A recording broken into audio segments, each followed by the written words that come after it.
अध्याय से पौलुस का कुरिन्थ पहुंचना और उनका उधर का सेवकाई के बारे में कुछ बातें देखेंगे। प्रेरितों का काम, एक्ट्स चैप्टर 18 वर्सेस 1 to 4। उसके बाद हम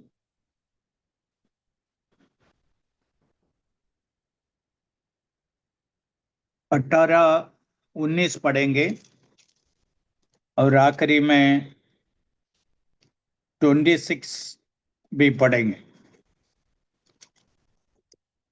1 से 4 तक पहले पढ़िए। इसके बाद पौलुस एथेंस को छोड़कर कुरिन्थुस में आया। वहां उसे अक्विला नामक एक यहूदी मिला जिसका जन्म पिंतुस में हुआ था। वह अपनी पत्नी प्रिसिल्ला के साथ इटली से हाल ही में आया था, क्योंकि क्लौदियुस ने सब यहूदियों को रोम से निकल जाने की आज्ञा दी थी। इसीलिए वह उनके यहाँ गया। उसका और उनका एक ही उद्यम था, इसलिए वह उनके साथ रहा और वे काम करने लगे। और उनका उद्यम तंबू बनाने का था। वह हर एक सबत के दिन आराधनालय में वाद विवाद करके यहूदियों और यूनानियों को भी समझाता था। 18 और 19। पौलुस बहुत दिन तक वहां रहा, फिर भाइयों से विदा होकर किंख्रिया में इसलिए सिर मुंडाया क्योंकि उसने मन्नत मानी थी, और जहाज पर सीरिया को चल दिया। और उसके साथ प्रिस्किल्ला और अक्विला थे। उसने इफिसुस पहुंचकर उनको वहां छोड़ा और आप आराधनालय में जाकर यहूदियों से वाद विवाद करने लगा। ओके, 26।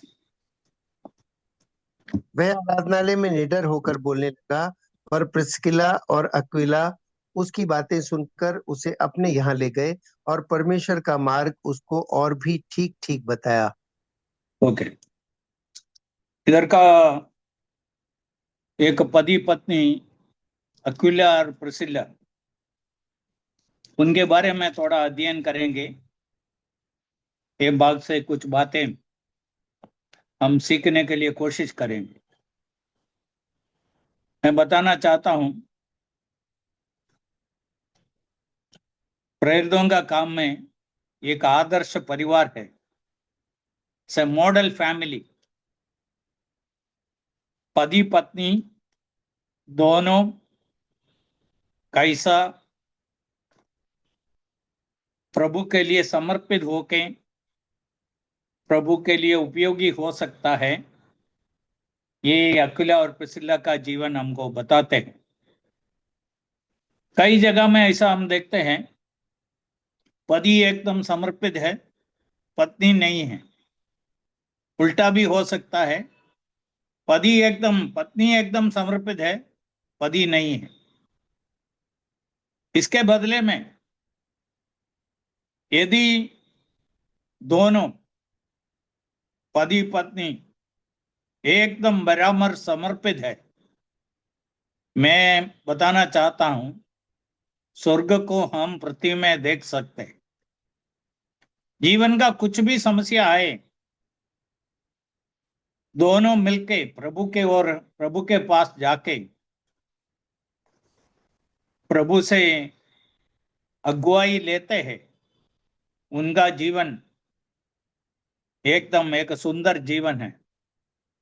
इधर हम पहला बात इधर देखते हैं, ये रोम का राजा,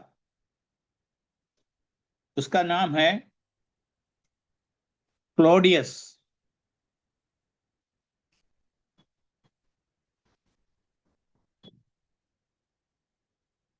हिंदी में क्लौदियस लिखा है, दूसरा कलम का आखिरी भाग में। रोम का राजा क्लौदियस सब यहूदियों को रोम से निकल जाने का आज्ञा दी गई थी। इधर पहला बात मैं बोलना चाहता हूं, ये डिक्टेटर, ऐसा एक अधिपति, उनका मर्जी के अनुसार काम करने वाला, दूसरों से कुछ पूछना नहीं चाहते हैं, उनके लिए जो अच्छा लगता है वो करता है। इसने ऐसा एक हुक्म दिया, सारे यहूदी लोग रोम छोड़ के चले जाने का, रोम से चले जाने के लिए आज्ञा दिया। अभी हम सबको मालूम है, एक ट्रांसफर होके एक जगह छोड़ के दूसरा जगह में जाना कई बार बहुत मुश्किल बात है। भी इधर लोगों को उनका घर छोड़ के, देश छोड़ के, संपत्ति छोड़ के, रिश्तेदारों को छोड़ के, काम धंधा छोड़ के, सग विश्वासियों को छोड़ के, ऐसा सब कुछ जोड़ छोड़ के भागना पड़ेगा। वो कितना भयानक है। हम में से कोई ऐसा कुछ महसूस नहीं किया, इसलिए हमको मालूम नहीं है। हम दुनिया में देखते हैं लोगों को बहुत कारण से अपना देश और अपना काम और अपना धंधा, अपना रिश्तेदार सबको छोड़ के भागना पड़ा। तो ये परिवार ऐसा एक परिवार है। अभी समझना, ऐसा भागना पड़ा तो लोगों के मन में दो प्रकार का विचार आ सकता है। क्यों ईश्वर ऐसा होने को दिया, एक पहला बात है। दूसरा बात है, आत्मिक लोग हैं तो कैसा सोचेंगे, इसके पीछे ईश्वर को एक योजना है। उन लोग रोमियो का पत्री 8 का 28 याद करेंगे। रोमियो का पत्री 8 का 28 क्या है? ये विश्वासी लोग याद रखने का ये कलम है। Romans chapter 8 verse 28।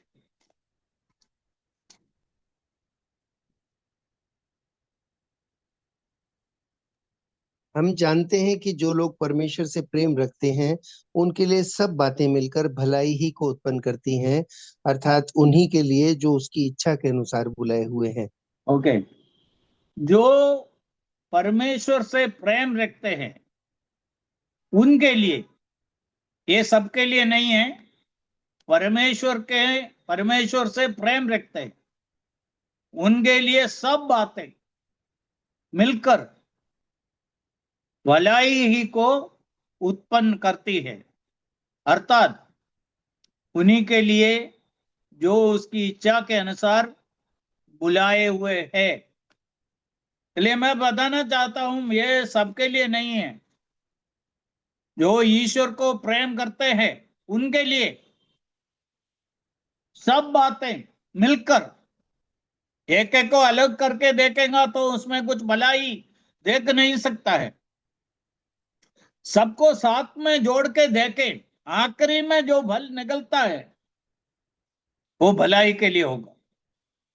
मैं बताना चाहता हूं, अक्विला और प्रिस्किल्ला का जीवन इसके लिए एक बहुत बड़ा दृष्टांत है।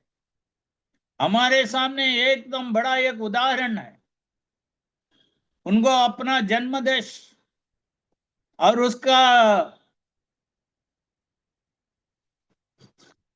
संपत्ति और उसका रिश्तेदार, उनका काम धंधा, सग विश्वासी, सबको छोड़ के एक अन्य देश में जाना पड़ा। इसलिए एक राजा ऐसा हुक्म दिया, इनको जाना ही पड़ा। और इससे क्या क्या अच्छा बातें निकला, ये जो बुराई है हम समझते हैं, सब कुछ छोड़ के भागना पड़ा, खाली हाथ जाना पड़ा, अन्य देश में जाना पड़ा। उधर कोई नहीं जानते हैं, उनको स्वीकार करेगा नहीं स्वीकार करेगा कौन जानता है, उधर नौकरी मिलेगा नहीं मिलेगा ये कुछ मालूम नहीं है। फिर भी एक ईश्वर भक्त है तो, और यदि एक पति पत्नी दोनों ईश्वर का भय में रहने वाला समर्पित है, उन लोग कोई भी समस्या को सामना कर सकता है। ये पहला बात है। दूसरा बात हम इधर देखते हैं, उन लोग अपना देश छोड़ के कुरिन्थ में आया। उसको मैं बोलना चाहता हूं डिस्प्लेसमेंट। अपना जगह से दूसरा जगह में आया, स्थानांतर हो गया। अभी तक रोम का निवासी थे, अभी एक अपरिचित जगह में पहुंच गया। और उधर कैसा जिएंगे, सवालें बहुत हैं। आगे का जीवन कैसा होगा, क्या कुछ धंधा इधर कर सकता है, क्या कुछ नौकरी मिल सकता है, क्या कहाँ रहेंगे, कब तक ये पैसा हमारा खर्चा के लिए पर्याप्त है, ऐसा सवालों बहुत होगा। ऐसा मैं शुरुआत में बोला, ये ट्रांसफर नौकरी करने वाले 2-3 साल के बाद दूसरा जगह में जाना है, और कभी कभी ये बहुत कठिन बात है।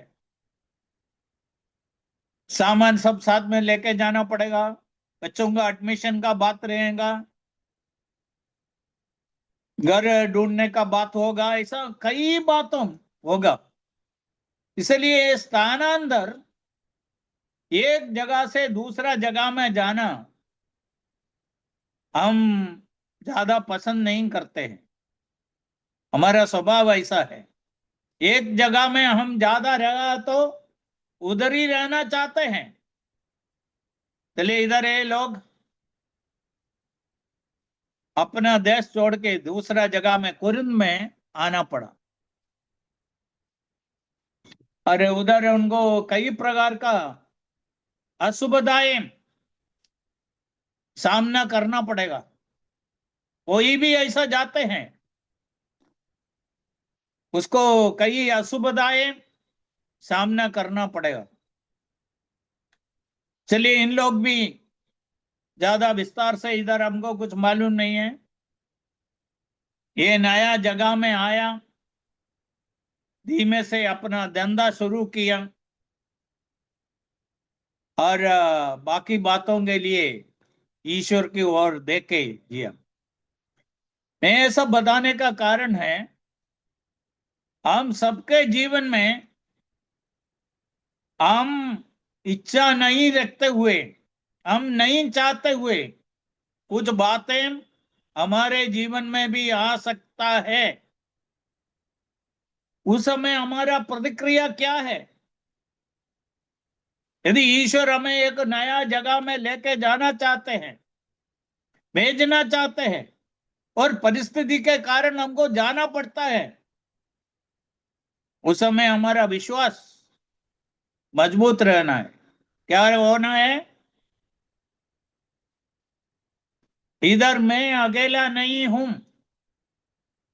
जो प्रभु को मैं जाना है वो प्रभु मेरे साथ है। आगे का जीवन के बारे में ज्यादा कुछ मुझको मालूम नहीं है, कोई बात नहीं। ईश्वर है, ईश्वर कुछ योजना बनाएंगे, करेंगे, ईश्वर हमारा मदद करेंगे। ये विश्वास छोटा नहीं है।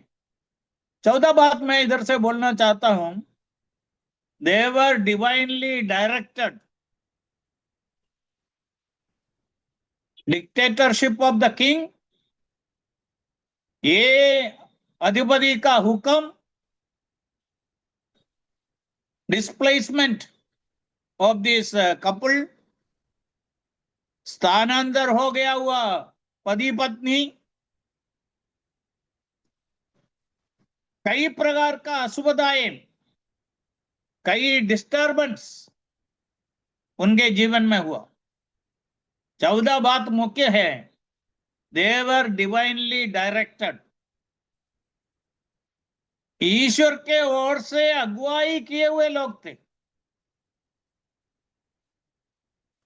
एक बात उनको मालूम था, मालूम होना है, ईश्वर हमारे साथ है। देखो, विश्वासियों का बहुत बड़ा तसली का बात, आश्वासन का बात यह है, अनुकूल परिस्थिति में नहीं, एकदम प्रतिकूल परिस्थिति में ईश्वर हमारे साथ रहने वाला है। जीवन का एकदम कठिन परिस्थितियों में हम खुद सोचेंगे इसको कैसा पार करके बाहर आएंगे, ऐसा परिस्थितियों में भी ईश्वर हमारे साथ रहने वाला। एक अच्छा दृष्टांत है, इस्राएली लोग ये लाल समुद्र पार करते समय में उन लोग लाल समुद्र के पास आके रुक गया और पीछे से देखा है तो, पीछे मुड़ के देखा तो फरौन और उसका सारा सैन्य पूरा तैयारी के साथ, इनको हो सकता है तो वापस लेके जाने का, इसके लिए इन लोग तैयार नहीं हुआ तो इनको उधर कदम करना है, इस तैयारी के साथ आ रहा है। और उन लोग देखा है तो चारों तरफ से उन लोग गिरे हुए हैं, आगे समुद्र है, पीछे फरौन का सैन्य है, दोनों साइड में दो बड़ा बड़ा पगाड़ है, उनको बच जाने के लिए कोई रास्ता नहीं है। और मूसा ईश्वर के सामने प्रार्थना किया, रोया। बाकी घटना के बारे में आप जानते हैं, ईश्वर आके उनके बीच में रोका और फरौन और उनका सैन्य, उनको कोई भी दोष पहुंच नहीं पाया, उन लोगों को रोके रखा। बाद में हम देखते हैं समुद्र दो भाग हो गया, इस्राएली लोगों को सूखे जमीन से पार करने के लिए ईश्वर दिया और मिस्री सैन्य उसके पीछे आया। जब इस्राएल पूरा पूरा पार समुद्र पार करके दूसरे साइड में चला गया, समुद्र एक हो गया, सारे फरो और उसका सैन्य उस लाल समुद्र में डूब के मर गए। इधर से हमको क्या सीखने का है, ईश्वर अपने लोगों के साथ रहने वाला एक ईश्वर है। परिस्थिति अच्छा हो खराब हो, लोग शायद हमको देख के बोलेंगे अभी ये पूरा गया, ईश्वर हमारे साथ है। ईश्वर का अदृश्य हाजिरी हमारा विजय है। मैं ये खाली बोलने के लिए नहीं बोलता हूं, मैं इसको बहुत बराबर अच्छी तरह अनुभव किया हुआ व्यक्ति है। ईश्वर हमारे साथ है, इसलिए ये परिवार ये कोरिन्थ में पहुंच गया, ईश्वरीय अगुवाई से आया, उनका बुद्धि और युक्ति से नहीं है, ईश्वर का अदृश्य हाथ उनको अगुवाई कर रहा था। एक ऐसा हमको मालूम है, इधर हम पढ़ते हैं उन लोग पौलुस के साथ मुलाकात हुआ। देखो ईश्वर कैसा अपना दो जन को साथ में लाते हैं। अभी तक कोई परिचय नहीं है किसी को, दोनों पार्टियों को कुछ मालूम नहीं है। भी पौलुस उधर पहुंचने से पहले अकुला और प्रिस्किल्ला को उधर पहुंचा दिया, बाद में पौलुस उधर पहुंचा। बड़ा शहर है, एक दूसरे को मिलना बहुत कठिन है, और ईश्वर कैसा ये दो जन को साथ में लाया। ये केवल इधर नहीं है, बाइबल का बहुत जगहों में हमें बातें देखते हैं। मैं पढ़ते समय में मैं ऐसा सोचता था, मेरे जीवन में ऐसा बहुत लोगों के साथ बहुत अजीब रीति से मुलाकात हुआ है। मुझको सुनने वालों में से, आप में से कुछ लोगों के साथ मेरा परिचय, हमारा मुलाकात, क्या हमने प्लान किया? ये अचानक हुआ। इसके पीछे ईश्वर को एक बहुत बड़ा योजना है, बहुत बड़ा प्लान है।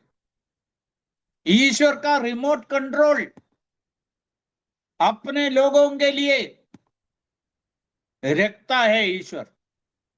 इसका बहुत बड़ा बड़ा उदाहरण हम बाइबल में देख सकते हैं। उदाहरण के लिए दो तीन बातें हमने पढ़ा है, उसको मैं तो आपके याद में लाना चाहता हूं। 8वां अध्याय में वो अफ्रीका का खोजा और फिलिपोस को ईश्वर साथ में लेके आता है। ये दोनों दो जगह से आए हुए लोग हैं और उनको मुलाकात होना, मिलना बहुत कठिन है। ईश्वर ने दोनों को साथ में लाया और हम जानते हैं फिलिपोस के द्वारा खोजा, प्रभु को मिला, बपतिस्मा लिया, आनंद के साथ अपने देश अफ्रीका में चला गया।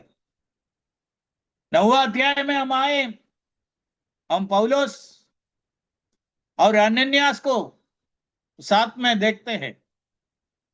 अनन्यास पौलुस के पास जाने के लिए डरता था। प्रभु बोला तुमको जाना है, उनको समझाना है। और आखिरी में पौलुस और अनन्यास साथ में आया। अनन्यास के द्वारा पौलुस प्रभु के बारे में बहुत जानकारी पाया, उनके द्वारा बपतिस्मा लिया और बाद में पौलुस बहुत बड़ा प्रचारक हो गया। 10वां अध्याय में हम आए और कुरनेलियुस और पतरोस को प्रभु साथ में लेके आता है।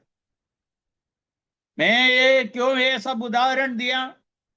हम सब हमारे जीवन में पीछे मुड़ के देखने का है। हम कुछ विश्वासी लोगों को मिला है और हम कुछ अविश्वासी लोगों को मिलके हमारे द्वारा प्रभु में आया। ये सब हमारा कुछ बुद्धि नहीं है, योजना नहीं है, प्लान नहीं है, कुछ नहीं है। हम खाली ईश्वर के हाथ में एक उपकरण है। रहस्य ये आपके जीवन में भी होना है। आप प्रभु के नाम में, प्रभु के लिए, प्रभु के द्वारा कुछ लोगों को मिलना है, और आपके द्वारा उन लोग आशीष पाना है। प्रभु चाहते हैं। खाली हम लोगों को मिला ऐसा नहीं होने का है। बाकी जीवन में, इस दुनिया में और आखिरी में जब हम स्वर्ग में पहुंचते हैं, हमारा मुलाकात कैसा हुआ, इसके लिए हम ईश्वर को बहुत धन्यवाद देना है। इधर पौलुस और अनन्यास, सॉरी, पौलुस और अकुला और प्रिस्किल्ला साथ में आया। इधर हम बढ़ते हैं। उनका उद्यम एक ही था। और पौलुस इनका मिलने का कारण नहीं होगा। पौलुस ऐसा रास्ते से चलते समय में देख लिया, एक परिवार जो काम पौलुस को मालूम है वो काम इधर एक पति पत्नी दोनों बैठ के करता है, तंबू बनाता है। उस जमाने में तंबू बनाना ये जानवरों का चमड़ा से बनाता था।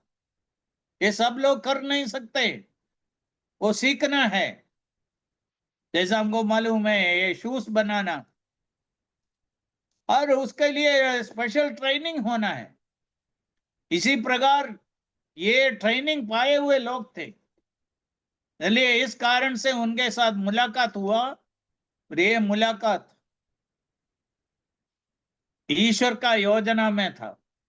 इसलिए मैं इधर ऐसा बोलना चाहता हूं, देवर डिवाइनली डायरेक्टेड, ईश्वरीय अगुवाई उसके पीछे थे, उनके पीछे थे, इसलिए उन लोग साथ में आए। अभी हम उधर से देखते हैं, उन लोग पौलुस भी उनके साथ तंबू बनाने के लिए काम में जोड़ दिया। पौलुस इसके बारे में बाद में भी बोला, मैं अपने ही हाथों से काम करके मेरे लिए और दूसरों का जरूरतों के लिए मैं काम किया। वो समय का परिस्थिति ऐसा था, इसलिए थोड़ा समय के लिए पौलुस काम किया। और उसके बारे में पौलुस बोलते हैं, उस समय मेरे लिए और मेरे साथ जो थे उनके लिए मैं काम किया। और आगे हम पढ़ते हैं इनके बारे में। अनन्यास और अकुला और प्रिस्किल्ला पौलुस के साथ उनका सहकर्मी बन गया। और थोड़े समय के बाद उन लोग उधर का काम छोड़ दिया। उन लोग उधर से अफसोस में आया। 18-19 में हमने देखा,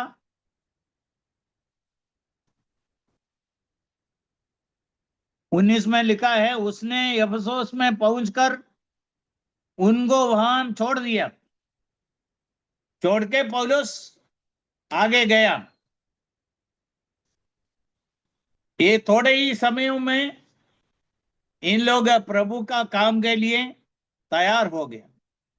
पौलुस बाद में इनके बारे में बोलते हैं, ये मेरा सहकर्मी है, इन लोग मेरा सहकर्मी है। और उनको छोड़ के उधर से पौलुस चला गया। इसे हमको क्या सीखने का है? इन लोग ये थोड़े समय के अंदर पौलुस के द्वारा बहुत प्रोत्साहन पाके इन लोग भी सेवा के लिए तैयार हो गया। आगे भी उन लोग उनका धंधा किया मालूम नहीं है। फिर इधर ऐसा ही लिखा है, बाद में मैं आपको एक कलम दिखाऊंगा। पौलुस उनके बारे में बोलते हैं, ये मेरा सहकर्मी है। और इधर अफसोस में उनको छोड़ दिया और पौलुस आगे गया। और इधर आगे जब हम पढ़ते हैं 26वां कलम में 26 में, ये अपोलोस 24 में अपोलोस एफेसोस में पहुंच गया। और उनके बारे में लिखा है, वो बहुत बड़ा विद्वान था, पवित्र शास्त्र को अच्छी तरह जानता था।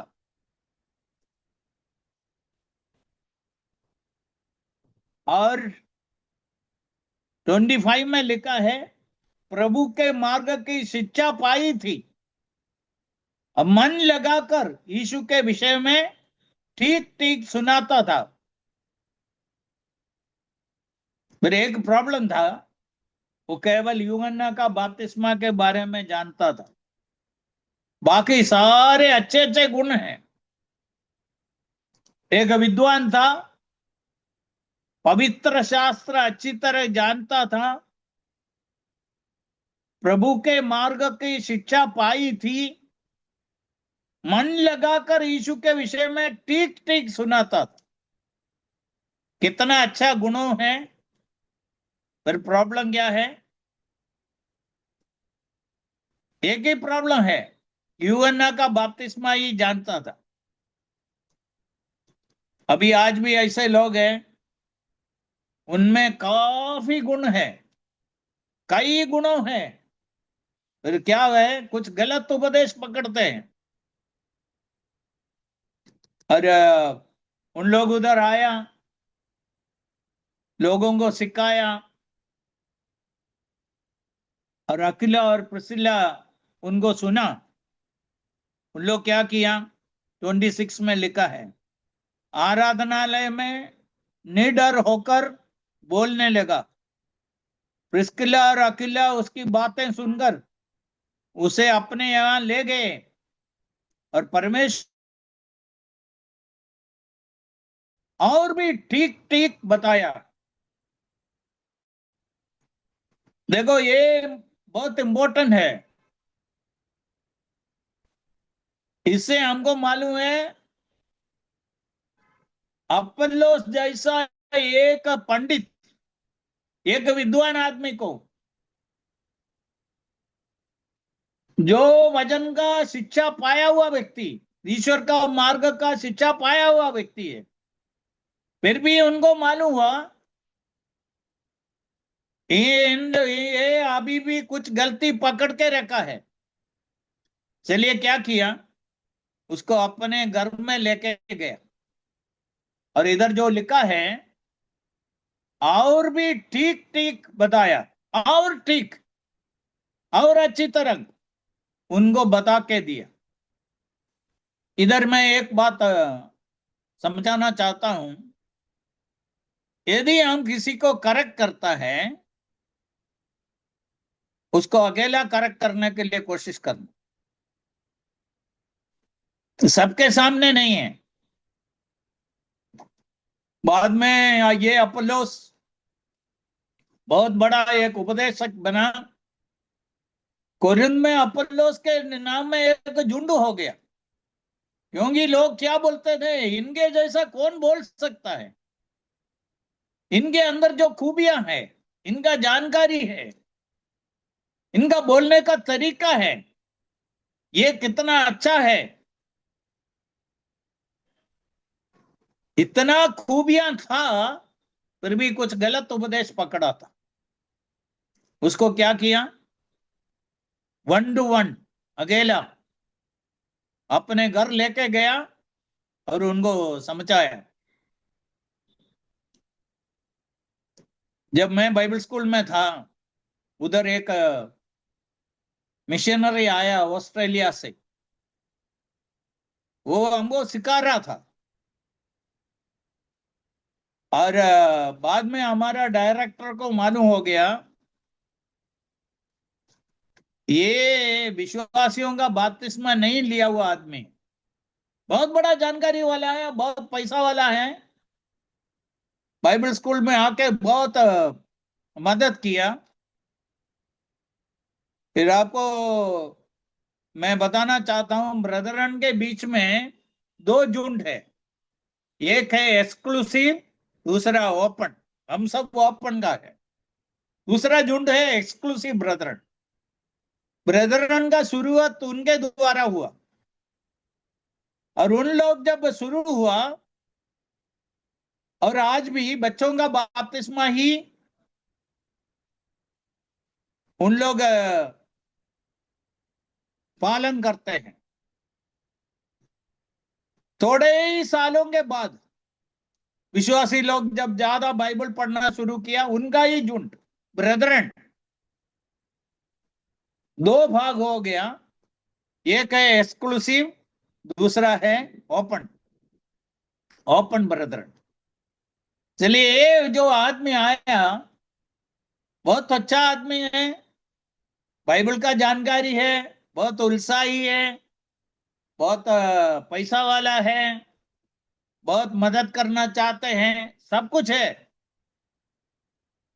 फिर हमारा डायरेक्टर को मालूम हो गया ये विश्वासियों का बपतिस्मा नहीं लिया, इसलिए हमारा डायरेक्टर उनके साथ सीधा बात किया।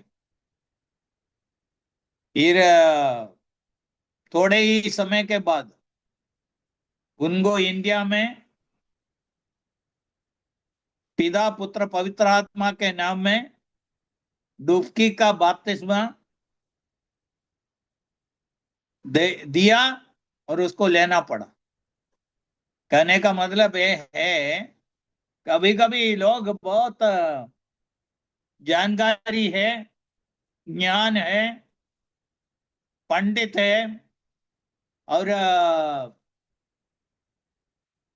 उनका बाइबल समझाने का बोलने का तरीका अच्छा है, फिर कुछ गलत उपदेश पकड़ा होगा, इसलिए इधर उनको समझाया। और अक्विला और प्रिस्किला। अभी मैं बोलना चाहता हूं उन लोग एफेसुस में क्यों रह गया, उनको एफेसुस में पौलुस क्यों रखा है। देखो उन लोग पौलुस से निवेदन किया हमारे साथ रहो। पौलुस उनको छोड़ के तुम लोग इधर रह के काम करना, मैं प्रभु का इच्छा है तो वापस आऊंगा, ऐसा बोल के उधर से विदा करके चला गया। ईश्वर को इनके बारे में कुछ प्लान था।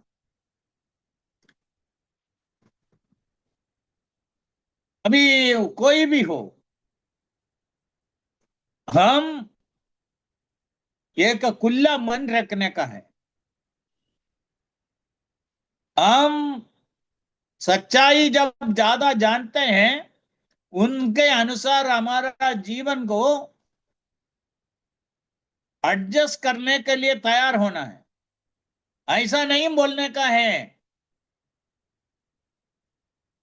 इतना मेरे लिए चलेगा, ऐसा नहीं होने का। चलिए, एक जिम्मेदारी है, हम खुद हमको सुधारने के लिए तैयार होना है। दूसरा है हम दूसरों को सुधारने के लिए तैयार होना। ऐसा मत सोचना है मैं क्या कर सकता हूं। कभी कभी आपका जिम्मेदारी है। यदि पौलुस उधर था तो अपोल्लोस को पौलुस जरूर करेक्ट कर देता था। इधर पौलुस नहीं है, फिर क्या करना है। अपोल्लोस और ये अक्विला और प्रिस्किला ये जिम्मेदारी ले ली। अभी हम जल्दी 3 कलम पत्रियों से पढ़ के पूरा कर देंगे। अक्विला और प्रिस्किला का नाम 3 बार बाद में ये पत्रियों में आते हैं। रोमियो का पत्री 16 का 3 और 4 पढ़िए और 5। Prisca Romans chapter 16 3 to 5।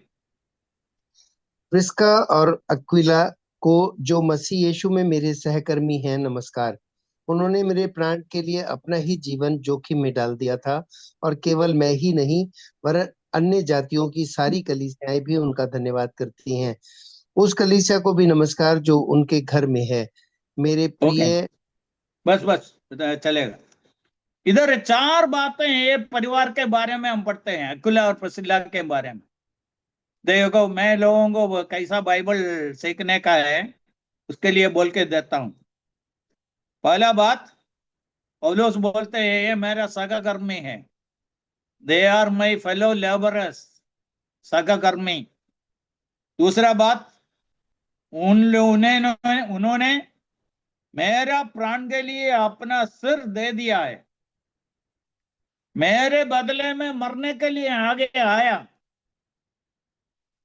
अपना जीवन जोखिम में डाल के मेरे लिए खड़े हो गया।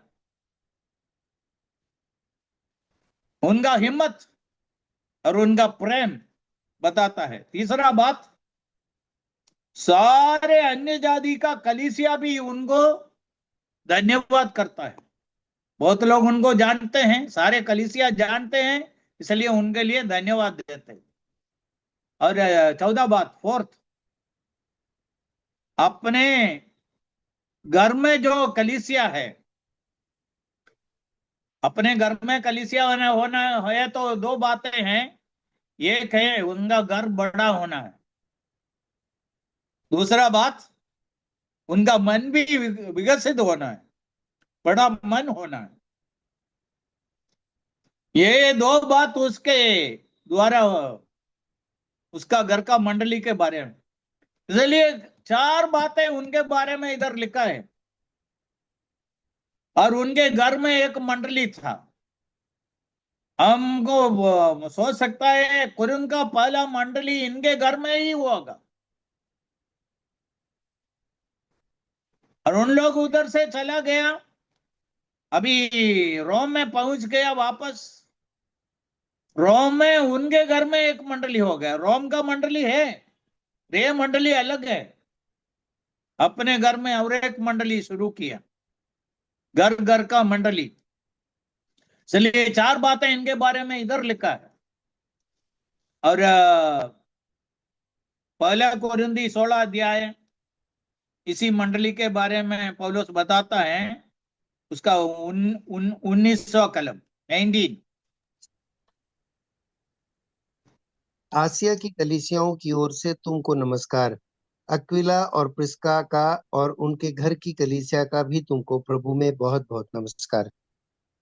पौलुस इधर रोम से ये पत्री लिख रहा है, उनको बोला है जहां मैं बैठा हूं इधर का विश्वासियों का सब नमस्कार, और साथ साथ अक्विला और प्रिसिल्ला का ओर से और उनका घर का मंडली कलीसिया की ओर से नमस्कार। और हम आखिरी में एक कलम पढ़ेंगे, दूसरा तिमोथी 4 का 19।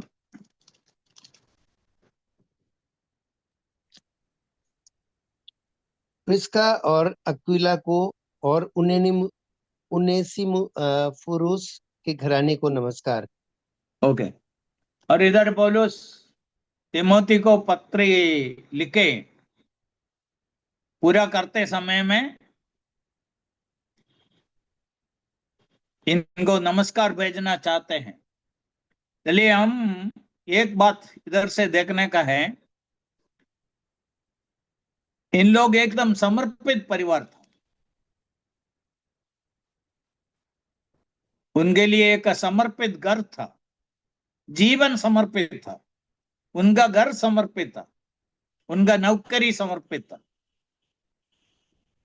इसलिए कहां से कहां आया, कौन सा परिस्थिति में आया, कौन सा हालत में आया, मानसिक दृष्टि से देखेंगे तो बहुत कुछ समस्याएं उनको पार करना है। इधर मुख्य बात है, ईश्वर उनका अगुवाई किया, ईश्वर उनके साथ रहा।